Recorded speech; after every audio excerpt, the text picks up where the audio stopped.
E esse inimigo chama-se neoliberalismo. Eu já escrevi artigos a respeito. Né? Então, no ano de 2000, vocês procurem na minha página um artigo que se chama Longe de Berlim, Fora do Mundo. Então era uma reunião dos chefes de Estado de esquerda e centro-esquerda, em Berlim. Então, muito bem, quem eram eles? Eram todos os chefes de Estados das nações mais poderosas do mundo. O chefe de Estado dos Estados Unidos, da Alemanha, da França, da Inglaterra, do Reich Parta. Não era o chefe de Estado do Paraguai, nem mesmo de Cuba. Eram os chefes de Estado das grandes potências, eram todos de esquerda. E aquela era a época do maldito neoliberalismo. Então o que era o neoliberalismo? Era o Bill Clinton, era o Schröder na Alemanha, tudo, mas era a própria esquerda. Então,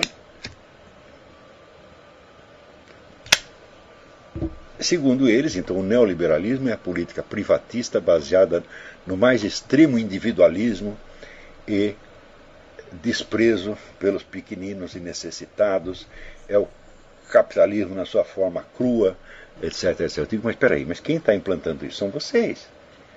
Porque vocês viram que o socialismo está falindo, então vocês apelam à livre empresa, ao mesmo tempo em que vocês procuram ampliar o controle do Estado sobre tudo mais, como eu descrevi no capítulo final do Jardim das Aflições. Durante o governo Bill Clinton, por exemplo, houve uma privatização de vários setores do Estado, ao mesmo tempo em que o Estado começava a dar palpite sobre tudo, penetrando mais profundamente no tecido social do que jamais tinha penetrado antes, que é exatamente a mesma política que se segue no Brasil até hoje. Então, de onde vem isso? São conservadores que inventaram isso? Não. É a própria esquerda. Agora, a esquerda se serve de um discurso que vem de setores liberais clássicos, como, por exemplo, no Brasil, o pessoal do Fórum da Liberdade. Então, pessoas que não exercem o poder, não são políticos, são intelectuais, tá certo? E que têm um discurso a favor da livre empresa e contra a intromissão do Estado. Por exemplo, muitas dessas pessoas pertencem a uma sociedade chamada Mont Pelerin. Mont Pelerin é uma das grandes forças do globalismo. E a elite globalista, ela usou este discurso liberalizante para diminuir a autoridade dos Estados no plano internacional, ao mesmo tempo que aumentava o poder de controle desse Estado sobre a sua população local. Na medida em que o Estado perde poder sobre as economias nacionais e abre as portas ao comércio internacional, então surge o quê? Você afrouxa os regulamentos nacionais, mundializa o comércio, daí acontece o quê? Aparece a necessidade das regulações multinacionais ou globais. Então, você veja, se você perguntar para mim, por exemplo, você é a favor do livre comércio? Eu digo, muito bem, o problema não é esse, o problema é o livre comércio entre quem e quem. E o livre comércio será regulado por quem? Este é o problema. Então, por exemplo, você é a favor de regulamentos protecionistas, né? Eu estudei muito a doutrina do protecionismo, estudei no Celso Furtado, estudei no guru dele, Mihail Manuilescu, a propósito do qual, no centenário do Mihail Manuilescu, fizemos um belo congresso de discussões no Banco Nacional, Banco Central da Romênia, né, cujo presidente me parecia na época, até esqueci o nome do cara, estou ficando velho, me parecia a pessoa mais competente e mais séria da Romênia. Né? E ele era um dos caras que entendia o seguinte: como economista, não faz sentido você ser protecionista ou antiprotecionista, porque protecionismo é um instrumento político e não econômico. Do ponto de vista, vamos dizer, puramente capitalista, o protecionismo não faz sentido, o livre comércio é muito melhor. Mas, se você vai fazer, né, o livre comércio entre, vamos dizer, um Estado que está se enfraquecendo, perdendo sua soberania, tá certo? E grupos multinacionais que dominam os organismos internacionais, então é claro, isso é uma transferência de soberania desde a escala nacional para a escala mundial. Então você está matando os pequenos leviatãs para alimentar o grande leviatã global. Então, nesse sentido, eu sempre ficava bravo com os meus amigos liberais porque eles tinham uma posição doutrinária em favor do livre comércio. Doutrinária e não estratégica. Eu digo, claro, o livre comércio é bom, mas espera aí, você tem que saber jogar, né? Saber qual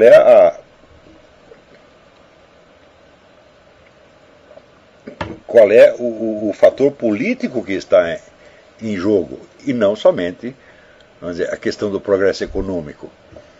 Né? Por exemplo, se você abre as fronteiras, então é claro, a sua população tem acesso a um montão de produtos a preço mais barato, é uma maravilha, você pode importar tudo quanto é da China, né? Aqueles sapatos chineses, eu comprei um sapato, deu chulé por 6 meses, né? E cheguei até os 63 anos, nunca tive chulé. Usei o sapato chinês uma semana, eu mesmo não me suportava, eu queria me jogar dentro da privada. Né? Então, você pode comprar tudo quanto é bugiganga a preço vil, né? E a população fica muito contente com isso, e claro, isso incentiva, aquece a economia, sem sombra de dúvida. Mas, para onde está sendo transferida a autoridade a qual o seu governo abdicou? Está sendo transferido para o seu povo ou para uma entidade multinacional?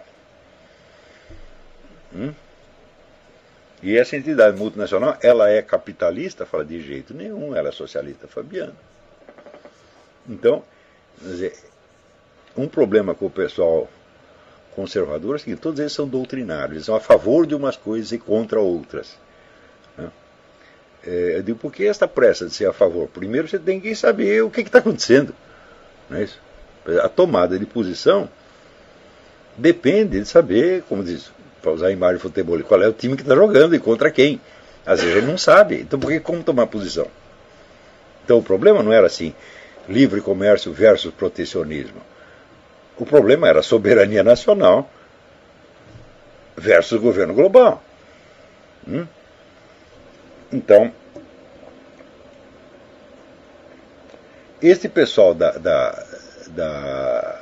USP, eles são os grandes beneficiados por este processo. Né? Porque à medida que vem a globalização da autoridade legisladora, vem junto como imposição das entidades internacionais todos os itens do programa cultural que eles querem impor. Gaysismo, feminismo, racialismo, etc, etc. Eles são fortalecidos por isto. E, ao mesmo tempo, demonizando o neoliberalismo. Neoliberalismo nunca existiu. É uma ficção. O que existe é esta articulação de livre comércio com mundialização da autoridade. Isto sim. Então, no qual o livre comércio não é a finalidade.